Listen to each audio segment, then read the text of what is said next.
हमारा टॉपिक चल रहा था एप्लीकेशन ऑफ बायोटेक्नोलॉजी।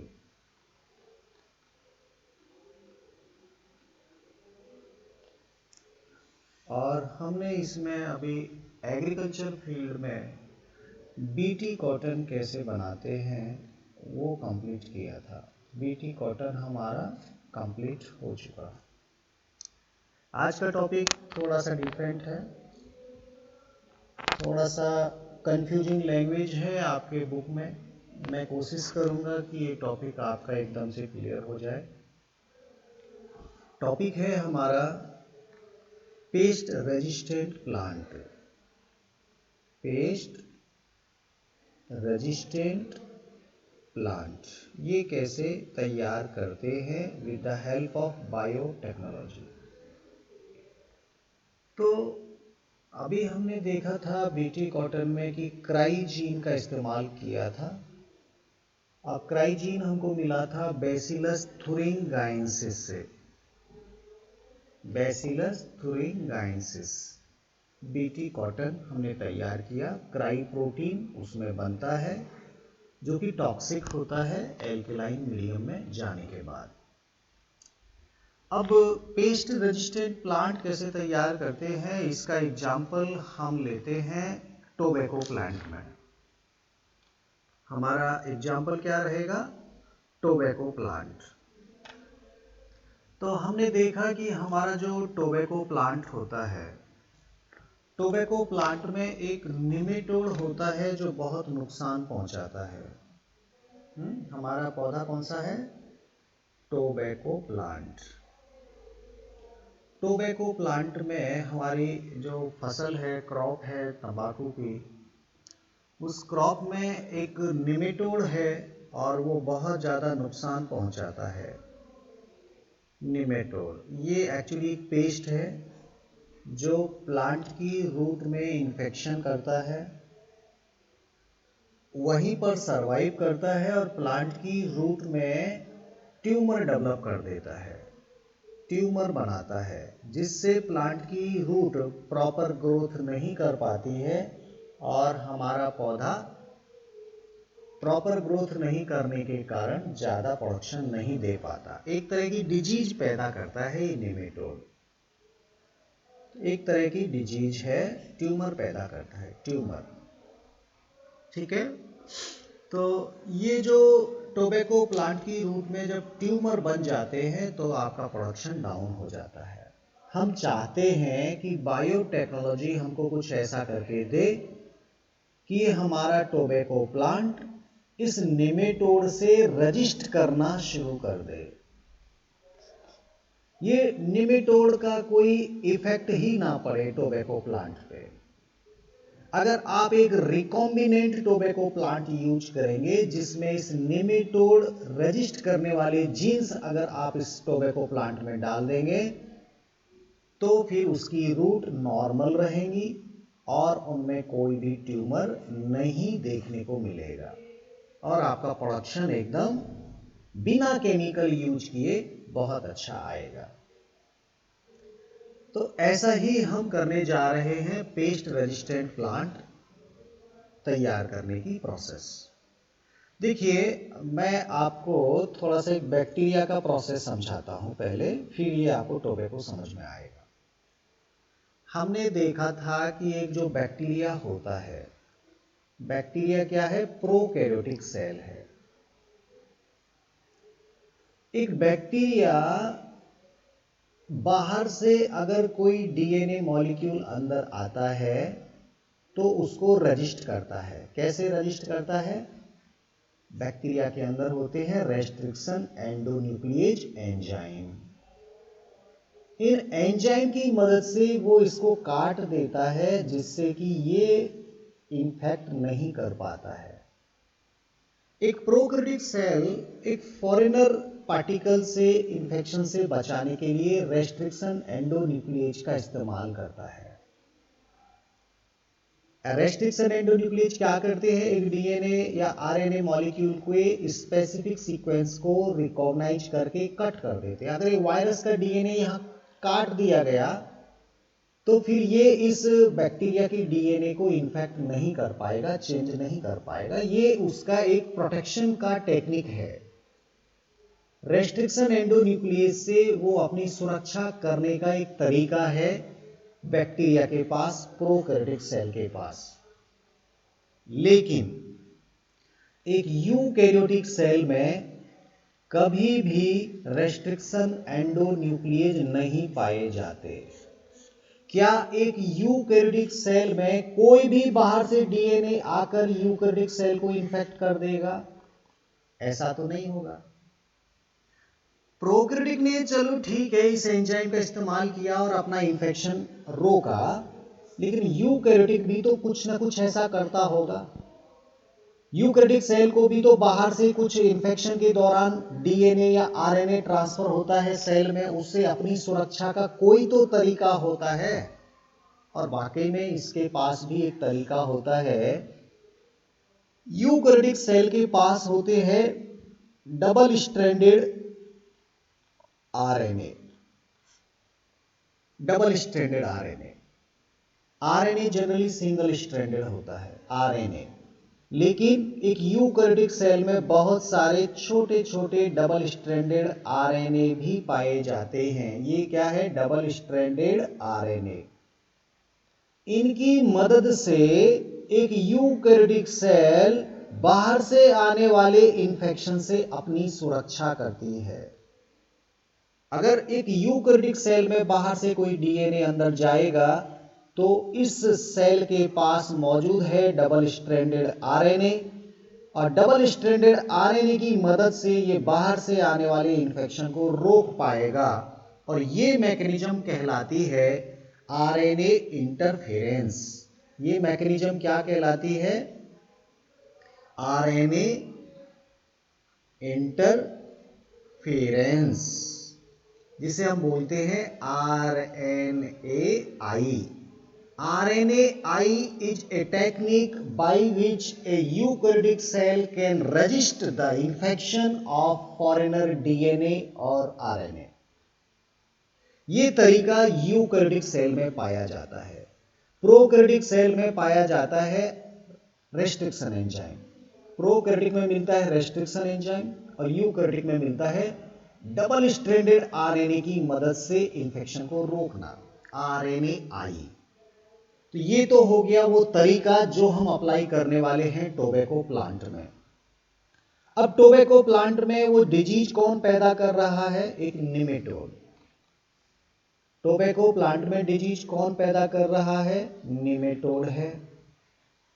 हम चाहते हैं हमारा टोबैको प्लांट इस निमेटोड के प्रति रेजिस्ट शो करे। रूट में इंफेक्शन करता है ये निमेटोड और ट्यूमर पैदा करता है। तो निमेटोड का नाम क्या है? पहले तो निमेटोड एक स्पेसिफिक होगा। निमेटोड का नाम है मेलोडी गाइनी। मेलोडी खाओ खुद जान जाओ। हाँ, मेलोडी गाइनी इनकॉग्निशिया। मेलोडी गाइनी इनकॉग्निशिया, ये निमेटोड का नाम है जो टोबैको प्लांट की रूट में इंफेक्शन करता है। इसका नाम आपको याद होना है, मेलोडी गाइनी इनकॉग्निशिया। ये एक निमेटोड है। प्लांट की रूट में, ये मान लीजिए प्लांट की रूट है, यहाँ पर ये निमेटोड आता है, इन रूट सेल को ये इन्फेक्ट करता है और इनमें ट्यूमर पैदा करता है, गांठ बना देता है, इनके अंदर नोड बना देता है, जिससे ये प्रॉपर वाटर मिनरल्स एब्जॉर्ब नहीं करती और पेड़ धीरे धीरे सूख जाता है, मर जाता है, या कुल मिला के प्रोडक्शन नहीं आता। हमको देखना है ये निमेटोड इन्फेक्शन कैसे करता है, टोबैको प्लांट की रूट में इन्फेक्शन कैसे करता है। तो इन्फेक्शन का तरीका इसका बहुत सिंपल है। ये क्या करता है निमेटोड, मान लीजिए ये रूट की कोई सेल है, ये मान लीजिए उसकी सेल है, ये रूट की, ठीक है, ये मैं ऐसे बस बना दिया, 2-3 मान लीजिए इस तरह की ये सेल है। इधर से वो आपका इन्फेक्शन आ रहा है, ये आपका निमेटोड है। यहाँ पे निमेटोड क्या करता है, अपनी सेल से एक आरएनए का टुकड़ा इस होस्ट सेल में ट्रांसफर करता है। During the infection a nematode transfer its RNA into the host cell. जैसे हमने बेसिलस थुरिंगाइसिस का भी पढ़ा था। बेसिलस थुरिंगाइसिस एक बैक्टीरिया था और बेसिलस थुरिंगाइसिस ने क्या किया था, सॉरी बेसिलस थुरिंगाइसिस नहीं, एग्रोबैक्टीरियम ट्यूमिफेसियंस। एग्रोबैक्टीरियम ट्यूमिफेसियंस ने क्या किया था, डाइकॉट प्लांट की रूट में इंफेक्शन किया था और अपना टीडीएनए ट्रांसफर किया था और उसने भी ट्यूमर बनवाया था। बिल्कुल याद आ गया होगा आपको। इसी को तो हमने एज ए वेक्टर यूज किया था डिसआर्म्ड पैथोजन में। तो ये तो डीएनए ट्रांसफर करता है होस्ट सेल में, इधर निमेटोड जो है वो आरएनए ट्रांसफर करता है होस्ट सेल में। और ये आरएनए होस्ट सेल में आने के बाद ट्रांसलेशन करता है। आरएनए है, आरएनए क्या करता है, ट्रांसलेशन करता है होस्ट में आकर, जिससे एक स्पेसिफिक प्रोटीन बनाई जाती है। और वो प्रोटीन एक तरह का एक एंजाइम होता है और वो एंजाइम एक्चुअली निमेटोड ने बनाया और वो इस पूरी सेल को मॉडिफाइड कर देता है और इसको इन्फेक्शन के लिए सुटेबल बना देता है। जब ये डिवीजन करना शुरू करेगी तो यहाँ ट्यूमर बनेंगे और इस ट्यूमर में आकर निमेटोड सरवाइव करेगा और अपना इन्फेक्शन, अपना खाना पीना शुरू कर देगा। तो शुरुआत उसने किया एक आरएनए को ट्रांसफर करने के बाद। आरएनए ट्रांसफर किया, आरएनए ने होस्ट सेल में जाकर ट्रांसलेशन किया और उस पूरी सेल को मॉडिफाइड कर दिया, एक ट्यूमर सेल बना दिया और ट्यूमर बनाकर नेमेटोड वहां रहना शुरू कर दिया। तो ये नेमेटोड का तरीका है इन्फेक्शन का। टोबैको प्लांट की हम बात कर रहे हैं। टोबैको प्लांट,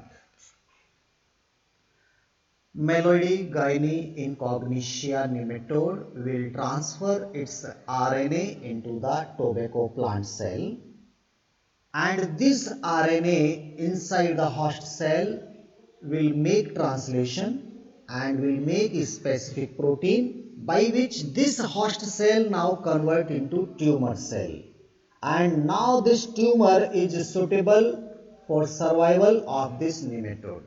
वो इधर से न्यूट्रिशन लेगा और इधर आराम से सरवाइव करेगा। ये तरीका है निमेटोड का इन्फेक्शन करने का। अब हमको टोबैको प्लांट के अंदर कुछ ऐसा मैकेनिज्म तैयार करना है। ये टोबैको प्लांट की सेल है, हमको एक ऐसा मैकेनिज्म डेवलप करना है कि ये जब आरएनए आएगा निमेटोड का, तो इस आरएनए को ट्रांसलेशन करने से रोक देना है। इसको ट्रांसलेशन मत करने दो, इसको स्टॉप कर दो, बस फिर ये नेमेटोड कुछ नहीं कर पाएगा इस सेल का। और इसके ट्रांसलेशन को रोका जा सकता है with the help of double stranded RNA, और ये आरएनए इंटरफेरेंस टेक्निक कहलाती है, आरएनए आई। अगर होस्ट सेल में कोई एक ऐसा डबल स्ट्रैंडेड आरएनए पाया जाए जो इस इंफेक्शन के आने के बाद अपना एक स्ट्रैंड को निकालकर वो यहां पर जाकर चिपक जाए, कॉम्प्लीमेंट्री हो जाए, इसके साथ जुड़ जाए, तो ये आरएनए ट्रांसलेशन नहीं कर पाएगा। क्यों? क्योंकि यहां डबल स्ट्रैंडेड हो गया, ये वाला पार्ट डबल स्ट्रैंडेड हो गया। ये ऐसा कब संभव है? मान लीजिए ये आपका नेमेटोड का आरएनए है जिसमें AUCGUACCAU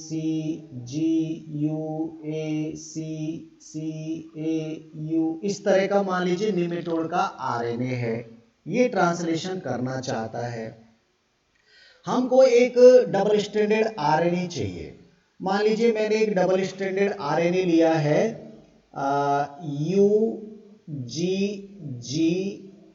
UGGU, इस तरह का एक आरएनए है और ए के सामने होगा ACCA।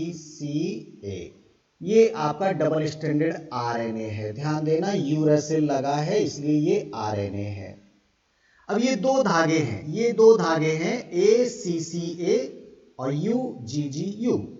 ये डबल स्ट्रैंडेड आरएनए क्या करेगा, जैसे ही ये निमेटोड का आरएनए इस होस्ट में आएगा, ये डबल स्ट्रैंडेड का एक धागा टूटकर, एक धागा अलग होकर, मान लीजिए ये वाला धागा अलग होकर वो यहां पर आकर जुड़ गया, ये हो गया यहां पर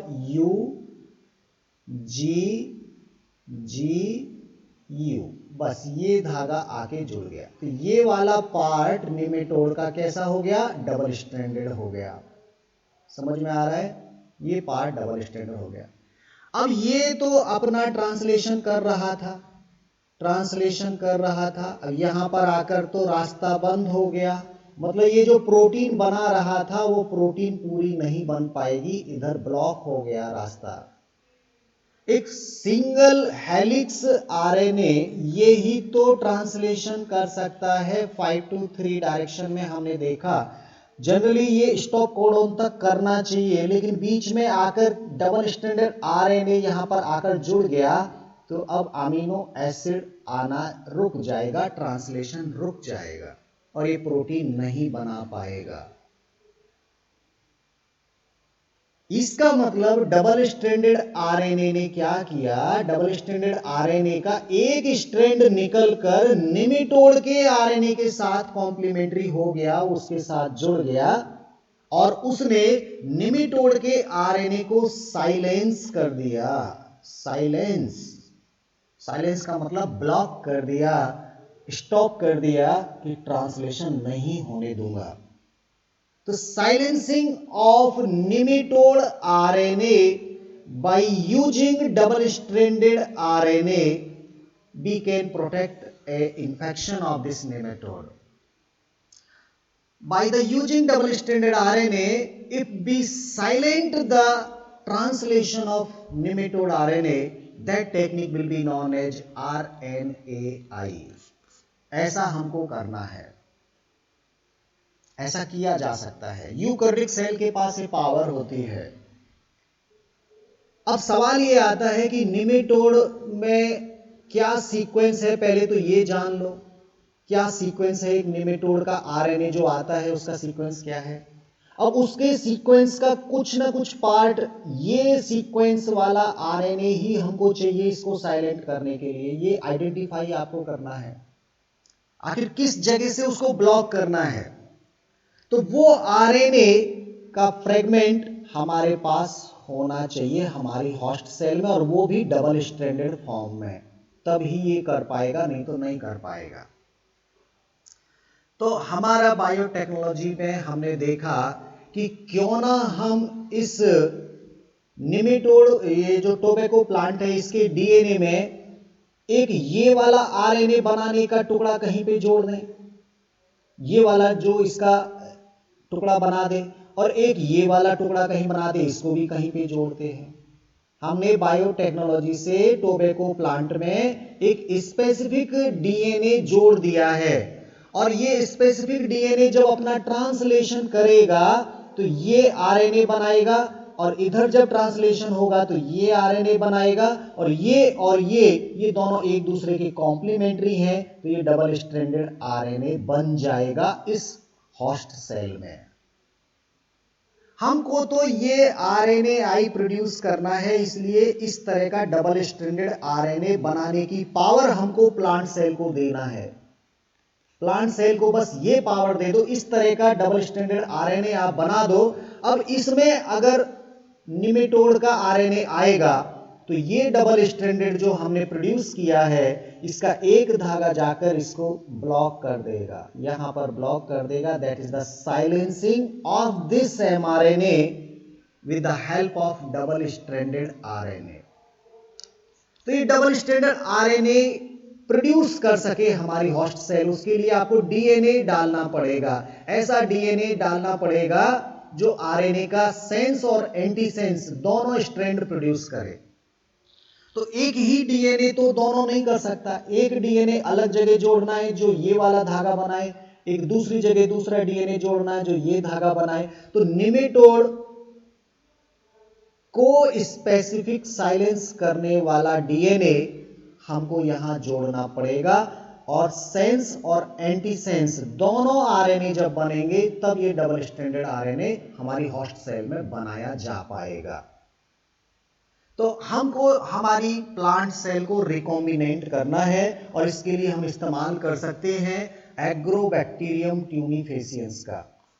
इस वेक्टर को इस्तेमाल करके हमने इसमें सेंस और एंटीसेंस दोनों डीएनए डाल दिए, और इसके कारण ये डबल स्ट्रैंडेड आरएनए प्रोड्यूस कर पाएगा। और अगर ये डबल स्ट्रैंडेड आरएनए सेल में मौजूद है तो ये नेमेटोड के आरएनए को ट्रांसलेशन नहीं करने देगा। ये पूरी कहानी है, ये आपको समझ में आना चाहिए। बात क्लियर हो गई? Very good. अब बात ये समझ में आती है कि सर ठीक है, ये तो आपने जानबूझ के सेंस एंटीसेंस प्रोड्यूस करवा दिए, डीएनए से आरएनए करवा दिया, लेकिन क्या नेचुरली इस प्लांट सेल में, यूकैरियोटिक सेल में ये डबल स्ट्रैंडेड आरएनए आखिर आते कहां से हैं, आखिर कैसे बनाती है? ये तो हमने जानबूझ के करवाया, लेकिन एक नेचुरली वो बाहर से इंफेक्शन जो आते हैं उनके प्रति ये डबल स्ट्रैंडेड आरएनए आखिर आते कहां से हैं? तो ये भी आप थोड़ा सा समझ लीजिए। एक यूकैरियोटिक सेल के पास पावर होती है डबल स्ट्रैंडेड आरएनए बनाने की। ये मान लीजिए आपके यूकैरियोटिक सेल है, ठीक है, ये इसका डीएनए है। मैं एक जस्ट ऐसे ही सिंपल बना दिए, ये डीएनए है। अब देखिए, एक तो ये होता है कि बाहर से कोई वायरस का इंफेक्शन होता है तो आरएनए आता है। सपोज ऐसा ही और कोई दूसरे वायरस का इंफेक्शन हुआ, उसका भी आरएनए आया। और बाई चांस अगर ये आरएनए कॉम्प्लीमेंट्री हुए तो ये आपस में जुड़ जाएंगे और ये डबल स्ट्रैंडेड आरएनए बन जाएगा यूकैरियोटिक सेल में। तो एक डबल स्ट्रैंडेड आरएनए बनने के लिए क्या क्या हो सकता है यूकैरियोटिक सेल में? नंबर वन, सोर्स की हम बात करते हैं कि आखिर ये क्यों बनते हैं, कैसे बनते हैं। तो ये आ सकता है due to infection of virus, due to infection of virus. Virus के इन्फेक्शन से हमारा डबल स्ट्रैंडेड आरएनए की पावर प्रोड्यूस होती है होस्ट सेल में। वायरस का आरएनए बहुत बड़ा है, थोड़ा सा कुछ ना कुछ तो आ जाएगा। ये मान लीजिए इस तरह का बन गया, एक डबल स्ट्रैंडेड आरएनए का पार्ट बन गया, तो ये जरूरत पड़ने पर साइलेंस कर सकता है किसी भी एमआरएनए को यहां ट्रांसलेशन करने से। तो एक तो ये सोर्स है आरएनए आई प्रोड्यूस होने का। दूसरा, हमारा जो डीएनए होता है, ये डीएनए भी कई बार जंप करते हैं इसमें जीन्स। मैं इसको थोड़ा समझाता हूं। अब जब हमने रेप्लिकेशन वगैरह पूरा पढ़ा था तो वहां पर ये टॉपिक नहीं था, लेकिन बारबरा मैकक्लिंटॉफ नाम की एक साइंटिस्ट थी, उन्होंने जंपिंग जीन खोजे थे जियामीज प्लांट में। जब वो रिसर्च कर रही थी तो वहां पे एक शब्द आया था जंपिंग जीन, जंपिंग जीन, और इनको हम ट्रांसपोजोन्स भी कहते हैं। ट्रांसपोजन्स क्या होता है ये थोड़ा सा समझिए।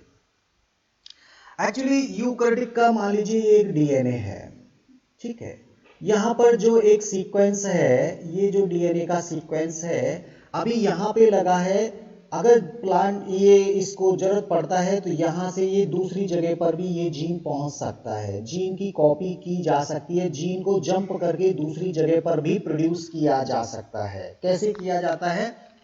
यहां पर मान लीजिए इस डीएनए ने एक आरएनए बनाया, इस डीएनए ने क्या बनाया? आरएनए। ये आरएनए रिवर्स ट्रांसक्रिप्शन करके डीएनए बना सकता है और ये डीएनए यहां पर आकर जुड़ सकता है। तो जो जीन अभी यहां था वो रिवर्स ट्रांसक्रिप्शन के बाद यहां पर पहुंच सकता है, तो ये जीन जंप करके यहां पे आ गया। ऐसा प्रोसेस भी देखने को मिलता है। तो ये जो रिवर्स ट्रांसक्रिप्शन कर रहा है आरएनए, अगर रिवर्स ट्रांसक्रिप्शन के दौरान आरएनए की बजाय ये डबल स्ट्रैंडेड बन गया तो ये आपका डबल स्ट्रैंडेड आरएनए भी बना सकता है। जरूरी थोड़ी कि वो डीएनए बनाए, वो आरएनए भी बना सकता है। तो नेचुरली ये सोर्स है, ये जंपिंग जीन या ट्रांसपोजेंस के कारण भी डबल स्ट्रैंडेड आरएनए बनते रहते हैं हमारी यूकैरियोटिक सेल में। मैं केवल सोर्स की बात कर रहा हूं कि यूकैरियोटिक सेल में आखिर ये डबल स्ट्रैंडेड आरएनए बन कैसे जाते हैं। या तो वो ट्रांसपोजेंस की प्रोसेस के द्वारा बन जाते हैं, या फिर वायरस के इन्फेक्शन से भी ये बन जाते हैं। यहां पर हमको तो निमेटोड को एक स्पेसिफिक आरएनए को साइलेंट करने के लिए आर्टिफिशियल हमको डीएनए होस्ट में ट्रांसफर करना पड़ेगा। तो आप इसको थोड़ा सा समझिए हमने क्या किया। ये तो एक source of double standard RNA मैंने बताया था। मेन हमको क्या करना है, हमारी जो टोबैको प्लांट का डीएनए है उस डीएनए में, ये मान लीजिए टोबैको प्लांट का डीएनए है, हमको एग्रोबैक्टीरियम ट्यूनिफेसियंस वेक्टर इस्तेमाल करके कुछ ऐसा डीएनए इसमें डालना है, 2 जगह डालना है, ताकि ये जब ट्रांसक्रिप्शन करे तो एक आरएनए का धागा बनाए, ये जब करे तो एक बनाए, और ये दोनों आपस में जुड़कर डबल स्ट्रैंडेड आरएनए बनाए। अब ये बन गया। अब मान लीजिए निमेटोड का ये एमआरएनए आया, बोल रहा मुझे ट्रांसलेशन करना है, तो डबल स्ट्रैंडेड ने पहचाना कि भैया बाहर से कुछ आया, चलो हम जाकर इसको ब्लॉक करते हैं। इसने जाके इसको साइलेंट कर दिया, बस ये साइलेंट हो गया। अब ये बना तो रहा है प्रोटीन, लेकिन क्या पूरी बना पाएगा? नहीं बना पाएगा, और बस हमारी सेल सुरक्षित हो गई। तो एक यूकैरियोटिक सेल में आरएनए इंटरफेरेंस नाम की टेक्निक नेचुरली पाई जाती है। हम एक स्पेसिफिक एमआरएनए को साइलेंट करने वाला आरएनए तैयार कर सकते हैं हमारे टोबैको प्लांट में, और उसके लिए हमको ऐसा डीएनए हमारी होस्ट सेल के डीएनए के साथ जोड़ना पड़ेगा जो डबल स्ट्रैंडेड आरएनए का सेंस और एंटीसेंस दोनों ही थ्रेड बनाए और वो डबल स्ट्रैंडेड आरएनए बन जाए। बस ये तैरते रहेगा, ये आपका घूमता रहेगा, और घूमते घूमते कहीं पर भी इंफेक्शन मिलेगा तो तुरंत इसका एक फ्रेगमेंट निकलकर इसको साइलेंट कर देगा। तो ये एक तरह का आपने सोल्जर तैयार कर लिया है जो लगातार साइटोप्लाज्म में घूमता रहेगा, डबल स्ट्रैंडेड आरएनए। बस यही है हमारा पेस्ट रेजिस्टेंट टोबैको प्लांट तैयार करने का मेथड। आपको समझ में आया? Very good. बहुत कंफ्यूजिंग वाली लैंग्वेज लिखी है, लेकिन जब आप इसको सही ढंग से समझेंगे तो है कुछ नहीं, बस हमने क्या किया, टोबैको प्लांट में ऐसे डीएनए डाल दिए बायोटेक्नोलॉजी से जो डबल स्ट्रैंडेड आरएनए तैयार करवा देते हैं। और एक बार ये डबल स्ट्रैंडेड आरएनए अगर होस्ट सेल में बन गए तो फिर कोई भी निमेटोड का आरएनए होस्ट सेल में आकर ट्रांसलेशन नहीं कर पाएगा। यही तरीका पेस्ट रेजिस्टेंट प्लांट तैयार करने का है डबल स्ट्रैंडेड आरएनए की मदद से। तो ये हो गया हमारा एग्रीकल्चर में एप्लीकेशन नंबर 2। अब हम बात करेंगे एक अलग फील्ड, हम बात करेंगे use of biotechnology in medicine. और मेडिसिन में सबसे पहला एग्जाम्पल हम देख रहे हैं इंसुलिन तैयार करना, genetically engineered insulin, genetically engineered insulin. Very good. Medicine तैयार करना, इंसुलिन तैयार करना है बायोटेक्नोलॉजी की मदद से। सबसे पहले तो ये जानो इंसुलिन क्या होता है, क्या काम करता है और कितना इंपॉर्टेंट है हमारे लिए। इंसुलिन आपने पढ़ा है कि पैंक्रियाज से रिलीज होता है, पैंक्रियाज की बीटा सेल से इंसुलिन रिलीज होता है।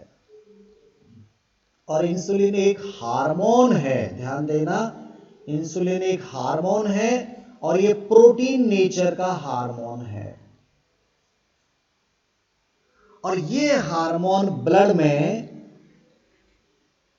में ग्लूकोज लेवल को कम करता है, ग्लूकोज लेवल को कम करता है, रिड्यूस करता है, ये इसका फंक्शन है।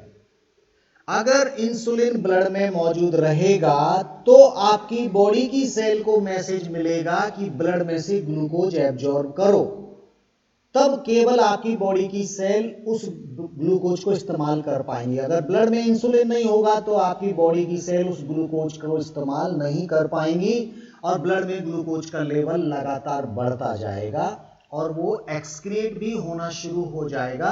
अगर यूरिन में ग्लूकोज रिलीज होना शुरू हो जाएगा तो उसको डायबिटीज बोलते हैं, diabetes mellitus. Diabetes mellitus. Diabetes भी दो तरह की है, डायबिटीज इंसिपिडस जो एडीएच हार्मोन की कमी से होती है, और डायबिटीज मेलिटस जो इंसुलिन हार्मोन की कमी से होती है। हमको तो ये वाला देखना है जब ग्लूकोज रिलीज होने लगता है। तो ये इंसुलिन की कहानी है। अब एक व्यक्ति ऐसा है जिसके पैंक्रियाज से सफिशिएंट अमाउंट में इंसुलिन नहीं निकल रही। किसी व्यक्ति में इंसुलिन की कमी है, उसकी पैंक्रियाज नहीं बना रही, तो उसकी बॉडी की सेल को मैसेज ही नहीं मिल रहा है कि ब्लड में से ग्लूकोज एब्जॉर्ब करो। तो हमारी बॉडी की सेल भूखी रहना शुरू हो जाएंगी, ग्लूकोज एब्जॉर्ब नहीं कर पाएंगी और कहीं ना कहीं बहुत डेंजरस ये बीमारी हो जाती है। ब्लड में ग्लूकोज है फिर भी बॉडी की सेल इस्तेमाल नहीं कर रही। क्यों? क्योंकि इंसुलिन हार्मोन का मैसेज नहीं मिला। तो इंसुलिन बहुत इंपॉर्टेंट हार्मोन है। अब दूसरी समस्या ये है कि अगर किसी व्यक्ति में इंसुलिन नहीं बन रहा तो क्या इलाज करें? हम उसको इंसुलिन आर्टिफिशियल प्रोवाइड कर दें, उस व्यक्ति को इंसुलिन दे दें। हमने क्या किया, इंसुलिन की टैबलेट बनाई और टैबलेट व्यक्ति को खिला दी। भैया इंसुलिन तो प्रोटीन का बना होता है और प्रोटीन को अगर आप मुंह से खिलाओगे तो वो तो डाइजेस्ट हो जाएगी, वो इंसुलिन काम नहीं करेगी। इसका मतलब इंसुलिन को ओरली यूज नहीं किया जा सकता। अगर ओरली आप इंसुलिन यूज करोगे तो वो तो डाइजेस्ट हो जाएगी, वो तो प्रोटीन होता है। और अगर आपको इंसुलिन किसी व्यक्ति को देना है तो डायरेक्ट इंजेक्शन के रूप में सीधा ब्लड में ट्रांसफर करो, सीधा ब्लड में ट्रांसफर करो, तब जाकर वो काम करेगी। अब सवाल ये आता है इंसुलिन कहां से लाएं? भाई इंसुलिन तो पैंक्रियाज बनाता है, अब किसके पैंक्रियाज से इंसुलिन निकालोगे? अब ह्यूमन बींग्स से आप अगर इंसुलिन निकालोगे तो बेचारा वो मर जाएगा जहां से निकाल रहे। तो हमने कुछ जानवरों का इस्तेमाल किया पहले, जैसे पिग, सुअर के ब्लड में से इंसुलिन निकाला, उसके पैंक्रियाज से इंसुलिन निकाला और ह्यूमन बींग्स को इंजेक्शन देते थे उस इंसुलिन के। लेकिन वो एक एनिमल इंसुलिन था और उसके बहुत साइड इफेक्ट आते थे ह्यूमन बींग्स पे, और ये बीमारी तो बहुत ज्यादा लोगों में पाई जाती है। कितने सुअर आप पालोगे, कितने एनिमल को आप मारोगे इंसुलिन के लिए? ये तो बहुत गलत बात थी। और ये तो एनिमल का इंसुलिन आप यूज कर रहे हैं, साइड इफेक्ट जरूर आएंगे, साइड इफेक्ट जरूर आएंगे। एनिमल का इंसुलिन यूज करना सेफ नहीं है, बहुत एलर्जी होता है, उससे प्रॉब्लम होता है। क्या ऐसा तरीका नहीं है कि ह्यूमन बींग्स का इंसुलिन, ह्यूमन बींग्स का ही इंसुलिन लार्ज स्केल पर तैयार हो जाए, ताकि हम पूरी पॉपुलेशन जो भी इंसुलिन जिनमें नहीं बन रहा उनको आराम से इंजेक्शन तैयार कर दें। फैक्ट्री में बनना चाहिए, इंडस्ट्रियल लेवल पे बनना चाहिए इंसुलिन, और वो भी ह्यूमन बींग्स का। तो भाई ऐसा सोचा और बायोटेक्नोलॉजी ने इसमें मदद किया। एक अमेरिकन कंपनी थी, इली लिली कंपनी, थोड़ा नाम याद रखिए, 1 नंबर में पूछा जाता है। अमेरिकन कंपनी कौन सी थी? इली लिली, इली लिली कंपनी। इसने लैब में ह्यूमन इंसुलिन तैयार किया, ह्यूमन इंसुलिन तैयार किया, और इस इंसुलिन का नाम दिया ह्यूम्यूलिन, ह्यूम्यूलिन, क्योंकि ये ह्यूमन बींग्स की ही इंसुलिन थी जिसको इस्तेमाल करने पर कोई साइड इफेक्ट नहीं आते। ह्यूम्यूलिन तैयार किया इली लिली कंपनी ने बायोटेक्नोलॉजी की मदद से, और उन्होंने इस्तेमाल किए इकोलाई बैक्टीरिया। इकोलाई बैक्टीरिया के अंदर वो जीन डाल दिए जो इंसुलिन बनाते हैं। अब ये जीन जब इकोलाई में गए तो इकोलाई आपके लिए इंसुलिन बनाना शुरू कर दिया, वो भी लार्ज स्केल पर, लार्ज स्केल पर, और कोई साइड इफेक्ट नहीं। क्यों? क्योंकि वो इंसुलिन जो बन रहा है वो ह्यूमन बींग्स के जीन्स को यूज करके बन रहा है इकोलाई बैक्टीरिया में। हमने ह्यूमन बींग्स की सेल से वो जीन आइसोलेट किया जो इंसुलिन बनवाता है, वो जीन हमने बायोटेक्नोलॉजी से इकोलाई में डाल दिया, और इकोलाई हमारे लिए वो जीन से प्रोडक्ट तैयार कर रहा है। बायो रिएक्टर में प्रोडक्ट तैयार हो रहा है, बायो रिएक्टर में। लेकिन ये काम इतना आसान नहीं था, ये बहुत कॉम्प्लिकेटेड वर्क था। क्यों कॉम्प्लिकेटेड था वो थोड़ा सुनिए, वो समझिए, वो इंपॉर्टेंट है। जो हमारा इंसुलिन होता है, इंसुलिन में होती हैं 3 पेप्टाइड चेन। मैंने बताया था कि जब प्रोटीन काम करती है तो इस तरह की 2 या 3 यूनिट आपस में मिलती हैं, तब जाकर वो फंक्शनल हो पाती है, ऐसा मैंने बताया था। आप याद करो, हीमोग्लोबिन में 2 अल्फा चेन थी और 2 बीटा चेन थी, तब जाकर वो ग्लोब्यूलिन प्रोटीन बन रहा था। ठीक ऐसे ही इंसुलिन में जो प्रोटीन है वो 3 पेप्टाइड चेन से मिलकर बनती है, और ये 3 पेप्टाइड चेन का जो जीन है, ये मान लीजिए हमारा ह्यूमन बींग्स की सेल का डीएनए है, और यहां से लेकर यहां तक ये जो डीएनए है, ये डीएनए इन 3 पेप्टाइड चेन को बनवाता है। तीनों पेप्टाइड चेन ये आपके मिलके बनी हैं, ये और ये 3 पेप्टाइड चेन हो गए। तो जीन की लेंथ इतनी बड़ी है और इतना बड़ा ये पेप्टाइड चेन है, 3 चेन है। एक को बोलते हैं ए चेन, एक को बोलते हैं बी चेन, और बीच में होता है सी चेन। ये 3 प्रोटीन है, ए बी और सी, और इनको कौन बना रहा है? ये ए, ये वाला पार्ट सी और ये वाला पार्ट बी। ये जीन आप अगर लाएंगे तो ये टुकड़ा आपको बैक्टीरिया में डालना पड़ेगा, ये टुकड़ा। और ध्यान देने वाली बात यह है कि ये जो इंसुलिन अभी ए सी बी से बन रहा है, ये जो 3 पेप्टाइड चेन, ए चेन, ये बीच में सी चेन और फिर बी चेन, ध्यान देना मैं बोल रहा हूं, ये यहां से लेके यहां तक मान लीजिए ए चेन, ये वाली आपकी बी चेन और ये वाली आपकी सी चेन। आप इसको सीधा एक सिंपल समझिए, ये ए, ये सी और ये बी। अब ये जो बीच में सी पेप्टाइड चेन है, ये इस इंसुलिन को इनएक्टिवेट करके रखती है, इनएक्टिवेट बना के रखती है। और जब ये ब्लड में रिलीज होती है, ये तीनों पेप्टाइड चेन जब ब्लड में रिलीज होती है, तो हमारे ब्लड में क्या होता है? ए चेन और बी चेन को आपस में जोड़ दिया जाता है, और ये सी चेन को यहां से रिलीज कर दिया जाता है। C will be removed, only A and B they will make insulin, that is active insulin. ये एक्टिव इंसुलिन है। सी चेन अगर बीच में जुड़ी हुई पाई जा रही है तो वो इनएक्टिवेट इंसुलिन होगी, वो काम नहीं करेगी, वो प्रॉपर मैसेज लेके नहीं जाएगी। अब कंपनी के पास बहुत बड़ा चैलेंज था कि अगर वो पूरे के पूरे जीन को इकोलाई में डाले तो ए सी बी चेन बनती है जो इनएक्टिव है, वो काम नहीं करेगी। हमको तो चाहिए ए चेन और बी चेन, वो भी बीच में डाई सल्फाइड बॉन्ड से जुड़ी हुई। सी चेन तो चाहिए ही नहीं, सी चेन तो हमको बिल्कुल भी जरूरत नहीं है। लेकिन जीन में सी चेन बीच में फंसा हुआ है। ये डीएनए अगर आप यूज करेंगे तो वो सी चेन बनाएगा और ए सी बी चेन बनेगी जो इनएक्टिव इंसुलिन होगी। ये प्रॉब्लम था। इली लिली कंपनी ने क्या किया? इली लिली कंपनी ने बोला कि मुझे केवल इतना डीएनए काटना है और इसको एक इकोलाई में लगा दूंगा।